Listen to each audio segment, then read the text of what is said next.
James Gunn's new DC universe can be a little tricky to navigate through what is canon and what is not canon.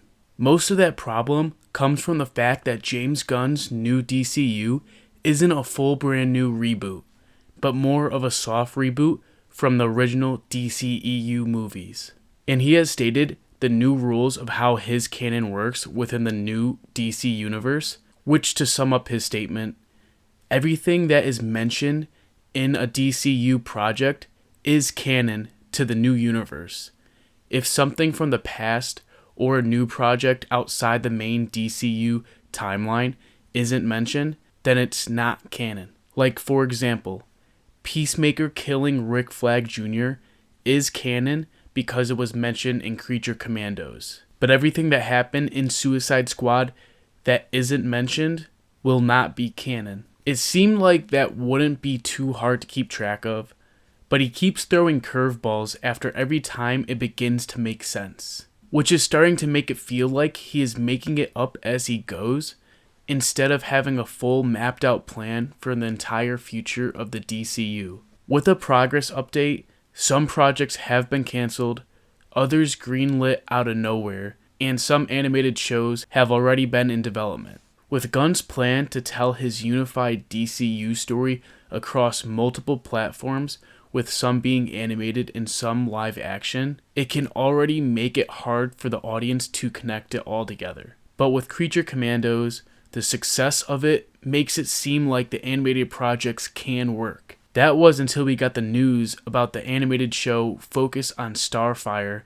who is a member of the Teen Titans. Gunn has already promised how he was going to make sure to heavily involve the Teen Titans and eventually give them their own movie within the DCU, which would be awesome, and the Starfire show is a great idea to have her character introduced in an animated show before the big team-up movie. Unfortunately, Gunn has specified that the Starfire show will not be canon to the DCU. It will fall under the category of Elseworld projects. For those who don't know, Gunn is using the Elseworld projects to tell stories that won't be a part of the DCU canon.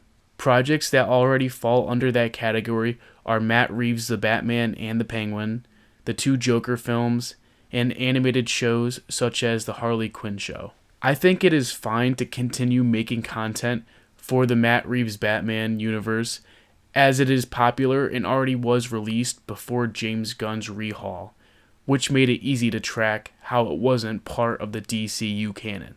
But continuing to make new random projects to be placed in the Elseworld instead of the main DCU timeline is just going to start piling up until we need to have an entire book dedicated to distinguishing what is canon and what isn't canon. Especially since there is a plan for a Teen Titans movie, this Starfire show should be canon to the DCU as a way to introduce her character, so you don't need to waste time doing that in the Teen Titans movie. But having this show not connected to the Teen Titans show may cause some confusion to fans that watch both while they're both not connected.